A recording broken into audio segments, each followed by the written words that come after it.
Olá, meus amigos investidores, sejam bem-vindos. Hoje vamos de VGHF11, vamos dar aquela olhada, ver como é que está a situação atual do fundo, o que é que dá para esperar, ok? Atualmente ele tem 143 ativos em carteira, uma carteira bem pulverizada, quase 1,5 bilhões, né? Valor bem considerável de patrimônio. Ele, além disso, ainda tem uma alavancagem de 70 milhões de reais. Deve pegar devido a 40 por 1,4 bi, vai ver aí que é um percentual até que tranquilo, né? Lembrando, né, em questão de alavancagem em fundo de papel, como é o caso do VGHF, é bem diferente de alavancagem em fundo de tijolo. Não na questão do funcionamento, o funcionamento é idêntico. Eu digo na questão dos pagamentos, tendo em vista que o fundo de papel ele recebe de acordo com aquele indexador e o fundo de tijolo recebe os aluguéis. Caso tenha problema para receber os aluguéis, o fundo de tijolo ele fica sem dinheiro para pagar a alavancagem e aí gera um problema gigante, né? Já nos fundos de papel não. Quando a inflação aumenta, a compromissada também vai movimentar, né? Mas ele também vai receber mais, assim como também se for atrás da CDI, se CDI subir, né? Seria uma dívida mais alta para pagar, o indexador dele também aumenta, né?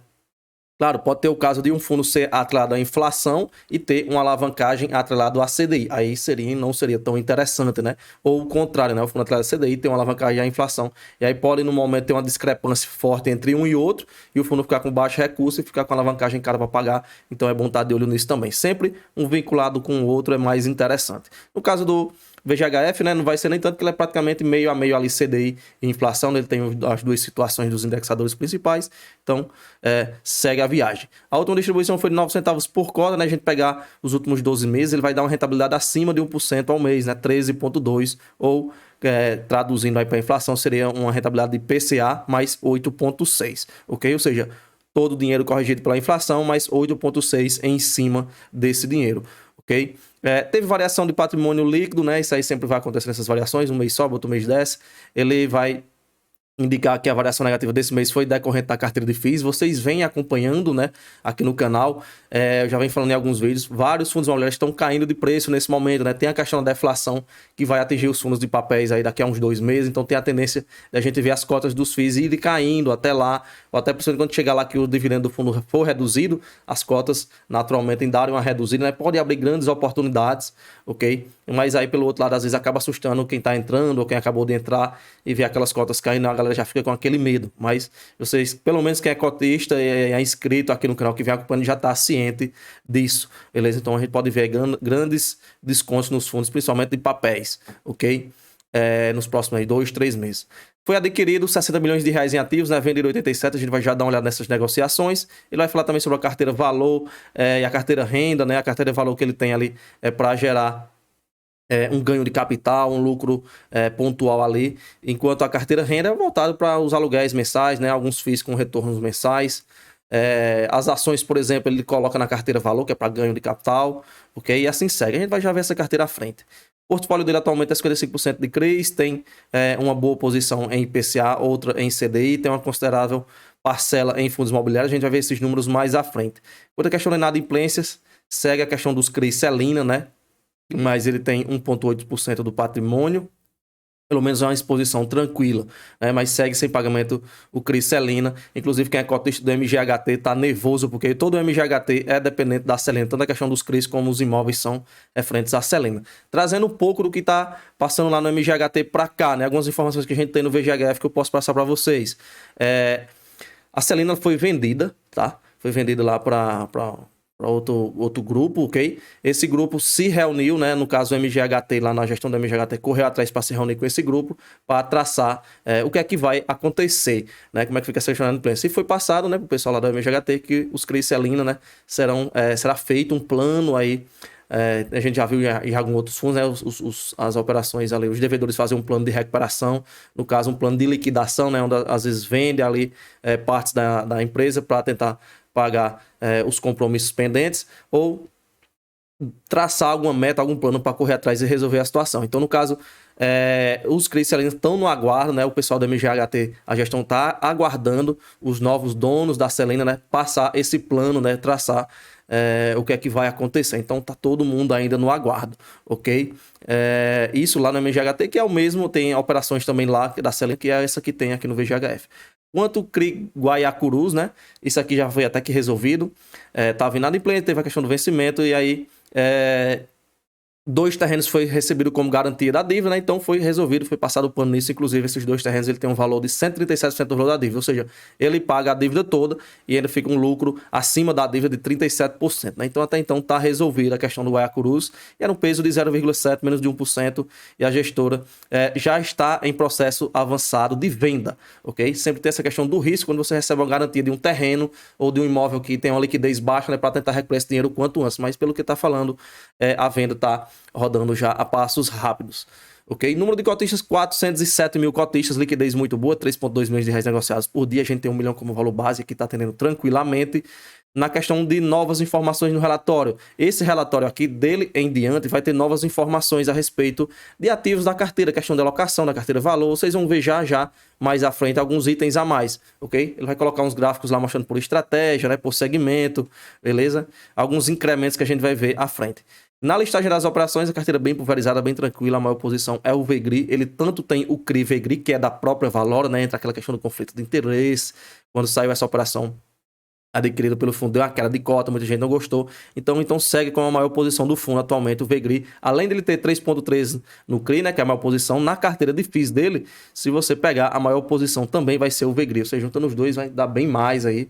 Né? Aqui tem mais 3,74, então a maior exposição que ele tem hoje é no VEGRI. Está abaixo dos 10%, mas é uma exposição, digamos assim, de operação da casa. Né? Então tem essa questão do conflito aí de interesse, mas enfim.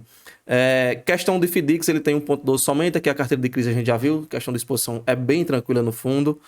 Aqui continua ainda a carteira de FIIs, a carteira de FIIs dele é atualmente 38% do portfólio, é praticamente um FOF, né? Lembrando, o valor é um hedge, né? Ele não investe somente em crise, não investe somente em outros fundos, e não somente também em questão de imóveis, ele investe também em sociedades, investe em ações, né? Inclusive a carteira de ações dele está bem pequena, 0,25%, a carteira de sociedade 4%.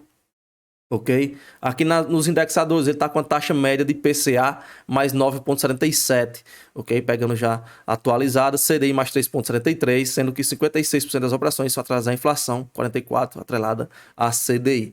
Tabelinha de sensibilidade, a gente vê aquele retorno esperado de acordo com o preço, como ele está sendo negociado nesse momento no mercado a 8,80 por volta disso, vai dar um retorno de IPCA mais 9,97 ou CDI mais 3,81. Aqui a gente tem questão de taxa média de aquisição, isso aqui foi a taxa média de quando ele adquiriu aquela operação, só que aí os indexadores vão variando conforme o passar dos meses, né, as atualizações, enfim, e aí você vê essa marcação a mercado, né, que é esse valor já atualizado com os indexadores já mais atuais, beleza? E todo o percurso que ele vai passando, né, as operações vão subindo, vão baixando a questão de taxa de acordo com o risco daquela operação.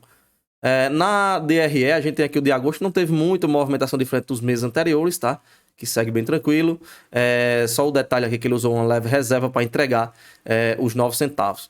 Ele teve 13,1 de resultado e distribuiu 14,8 milhões, que equivale aos 9 centavos. Usou uma leve reserva e a reserva dele zerou. Então, tem até, não estranhe, né? Nos próximos meses você vê o VGHF cair de distribuição. A reserva praticamente acabou, era bem pequena a reserva que tinha, praticamente zerou.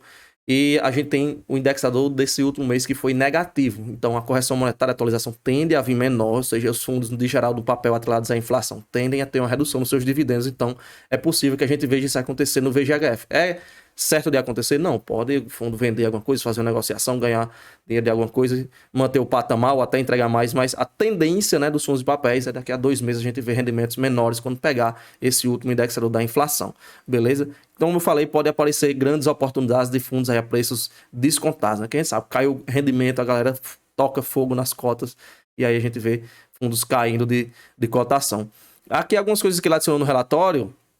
Olha só, não tinha esse gráfico antes, né? Que era da estratégia, foi isso que ele colocou.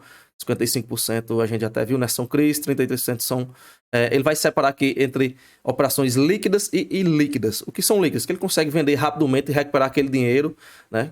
Habilmente ele vende, pega o dinheiro e já investe outra coisa, né? Que são os FIIs e as ações. E ilíquidos são operações que ele tem que não tem uma liquidez boa, que ele não consegue vender rapidamente, não consegue reaver esse dinheiro de forma rápida. A gente tem alguns FIIs, né? Liquidez FIIs com baixíssimas liquidez, né? Não conseguiria recuperar o dinheiro de forma rápida, assim como também as sociedades, né? As FDICs de séries subordinadas, né? Que são mais arriscadas, então você tem uma liquidez menor, né? Já as FDICs séries sênior, que ele coloca junto com o restante dos CRIs, ok? Então, essa seria a diferença de líquidos e ilíquidos. Tá?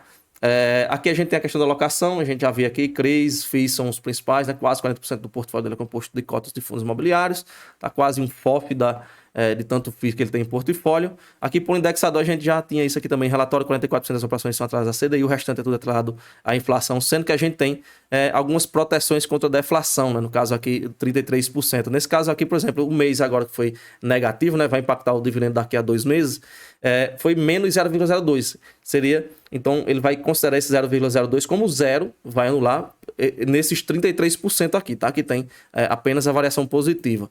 Então, vai ser considerado zero nulo, o impacto é menor do que se fosse considerado menos 0,02, porque é menor do que zero, tá? Por ser negativo.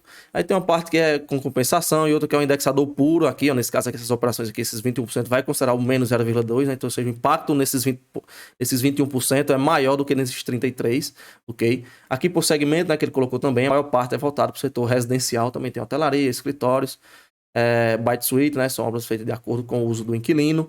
Aqui a gente tem agora outros gráficos novos, né? Que ele colocou, que é o segmento dos FIIs que ele tem na carteira voltado para ganho de capital, né? A maior parte são voltados para escritórios e para fundos de desenvolvimento, né? Também tem fundos residenciais, tá? Na carteira de FII ainda dele, só que vendo só a parte voltada para a renda mensal, são os FIIs que ele tem na carteira para ganhar dividendos e ajudar na distribuição.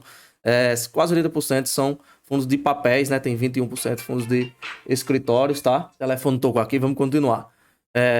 Aqui à frente a gente tem a questão, novamente, mostrando a diferença da estratégia da carteira voltada para renda mensal, que ele ganha um recorrente mensal, e para ganho de capital, seria onde tá as ações, né? As sociedades, uma boa parte, né? Ou melhor, a maior parte dos FIIs, né? Que ele tem para ganho de capital, que aí seria essa carteira que ele chama de valor. Aqui a evolução do valor patrimonial, né? Vai ter aquelas oscilações, como eu já expliquei para vocês. Aqui o histórico de rentabilidade, né? Pegando mês a mês. Aqui a gente tem a questão de movimentação.